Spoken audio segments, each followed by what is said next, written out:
The Dominion War Council had spent 3 solar cycles running the calculations. Their quantum computers, the most advanced in 7 galaxies, had processed every possible outcome. The humans would retreat. It was mathematical certainty.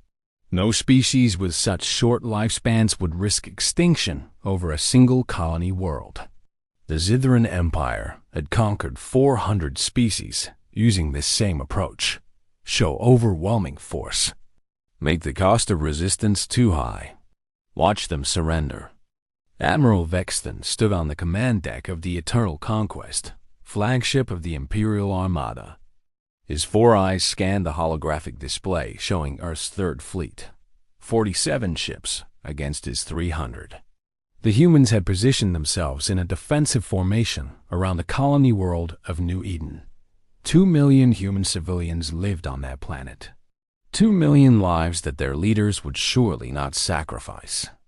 Signal the human fleet, Vexton ordered. His voice was calm, almost bored. He had done this dozens of times before. Tell them they have 1 rotation to withdraw. Any ship remaining will be destroyed. The colony will then be processed for resources. The communication officer sent the message. Vexton waited. He expected the usual response.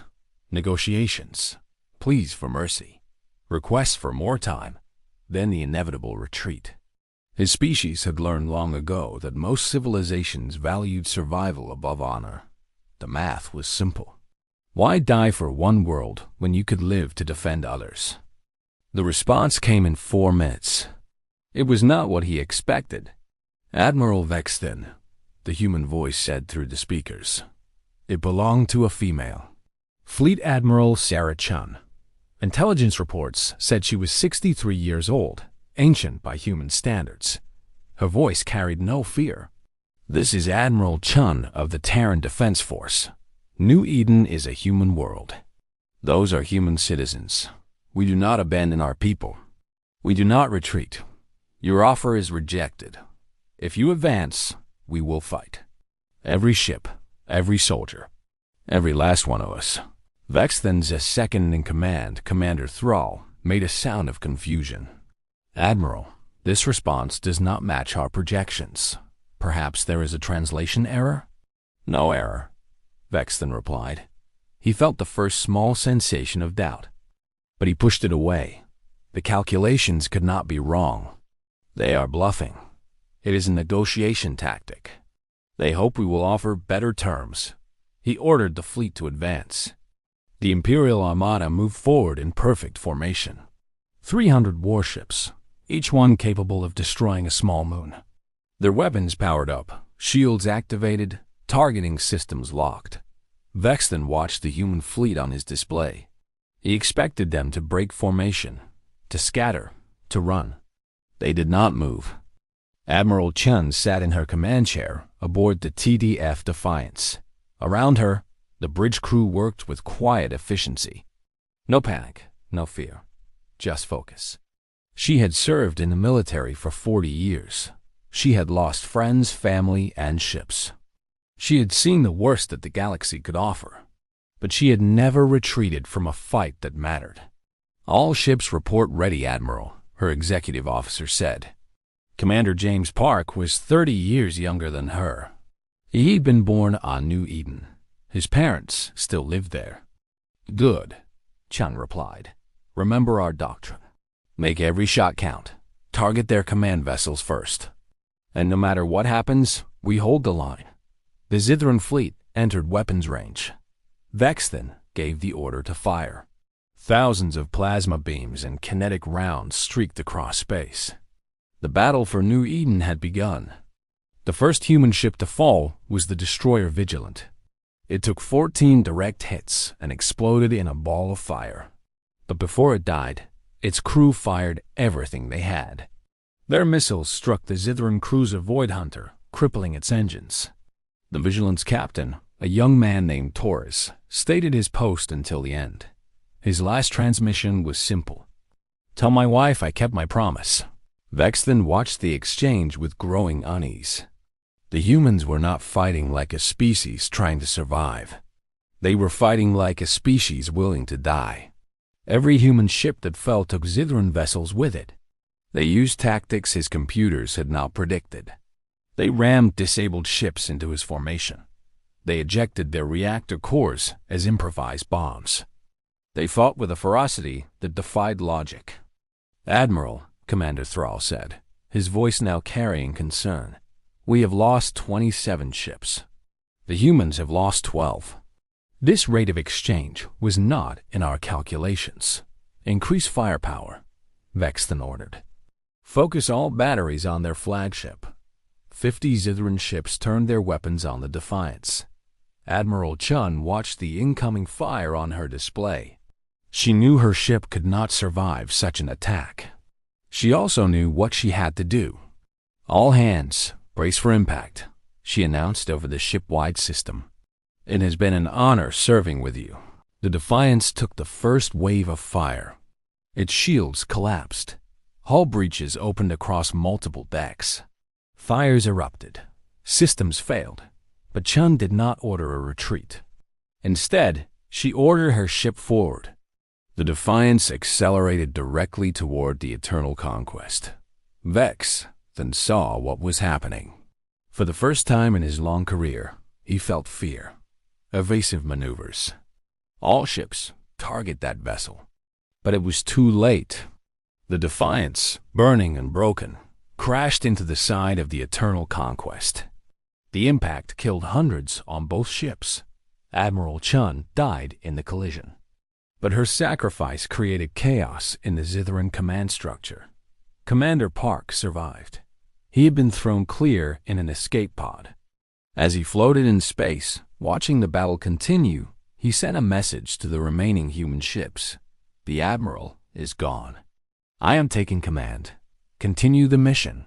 Hold the line. The battle raged for 6 more hours. The humans lost ship after ship, but they never stopped fighting. They never retreated. And slowly, impossibly, the tide began to turn. Vexton could not understand what he was seeing. His fleet had numerical superiority. His ships were more advanced.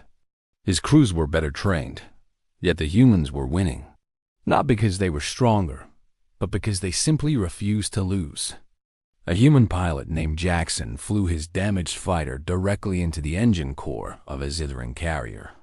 A human captain named Okonkwo stayed behind on her crippled cruiser to manually fire its weapons, taking down 3 enemy ships before her vessel exploded.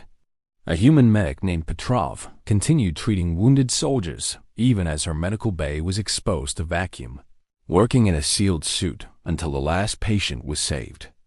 These acts of sacrifice were not random. They were not accidents. They were choices. Conscious decisions by human beings who valued something more than their own survival. Vexton's and his computers had no algorithm for this. His species had no concept of it. 8 hours into the battle, the Imperial Armada had lost 142 ships. The humans had lost 31. The remaining Zithran vessels were damaged, demoralized, and confused. Their crews had never faced an enemy like this. Commander Thrall approached Vexton. "Admiral, we must withdraw. Our losses are unsustainable." The humans show no signs of breaking. Vexton stared at the battlefield display. He had conquered dozens of species. He had never lost a battle. His reputation was built on mathematical certainty. And now, that certainty was crumbling. "Why do they not retreat?" he asked, his voice barely above a whisper. "They have nothing to gain. Their deaths accomplish nothing. Their colony cannot survive against our full might." Thrall had no answer. Neither did the quantum computers. On the surface of New Eden, the human colonists watched the battle in the sky. They could see the flashes of weapons fire, the explosions of dying ships. They knew their fleet was fighting for them, fighting and dying. A young girl named Emma stood with her father on their farm. She was 8 years old. She did not fully understand what was happening, but she understood that brave people were protecting her home.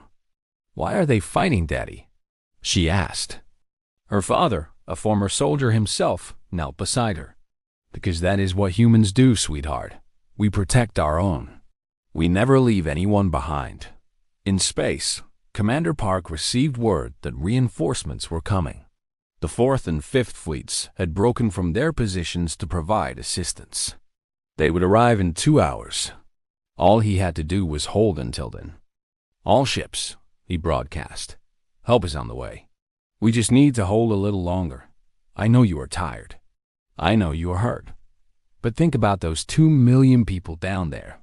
They are counting on us. Let us not disappoint them." The remaining human ships formed a tighter formation. They were battered and broken. Many had lost half their crews. Their weapons were running low, but they did not waver. Vexton faced a decision. He could commit his remaining forces to one final assault. He might destroy the human fleet, but the cost would be catastrophic. His armada would be crippled. And if the human reinforcements arrived, his entire force would be destroyed. Or he could retreat. For 300 years, the Zithran Empire had never retreated. Their military doctrine did not allow for it. Retreat was dishonor. Retreat was weakness. But as Vexton looked at the burning remains of his once mighty fleet, he realized something. The humans had taught him a new lesson. "Order all ships to withdraw," he said quietly. "We are leaving this system." Commander Thrall stared at him in shock. "Admiral, our honor demands." "Our honor means nothing if we are dead," Vexton interrupted. "The humans have beaten us. Not with superior numbers, not with better technology, but with something we do not possess, something we cannot calculate." The Zithran fleet began to retreat. One by one, the great warships turned and accelerated away from New Eden. The human crews watched in disbelief. Some cheered. Others wept. Most simply sat in exhausted silence, unable to process what they had achieved. Commander Park stood on the bridge of the damaged cruiser that had picked him up. He looked out at the stars, at the retreating enemy, at the world they had saved. "Admiral Chun," he said softly, "we held the line. When the 4th and 5th Fleets arrived 2 hours later, they found a battlefield full of debris. Human ships and Zithran ships destroyed together. But among the wreckage, 16 human vessels remained. Damaged beyond repair, barely functional, but still flying. New Eden was saved. The news of the battle spread across the galaxy. Every species heard the story. A small human fleet had faced the mighty Zithran armada and refused to retreat. They had fought against impossible odds. They had sacrificed everything. And they had won? The Zithran Empire never attacked human space again. Their computers could not calculate a war against an enemy that did not fear death. Other empires took note. The humans were no longer seen as a young, weak species. They were seen as something far more dangerous. They were seen as a species that would never quit. Admiral Sarah Chun was buried with full military honors on New Eden. Her grave overlooked the valley where 2 million people continued to live their lives. The inscription on her headstone was simple. She held the line. Years later, when human scholars asked Zithran historians about the battle, they received the same answer every time. The Imperial computers had calculated every variable. They had accounted for weapons, ships, tactics, and resources. But they had failed to calculate one thing: the human heart. It was a factor that could not be measured. It could not be predicted. And it could not be defeated. The Zithran learned this lesson the hard way. They calculated that humanity would retreat. But humanity calculated differently. And in the end, that made all the difference.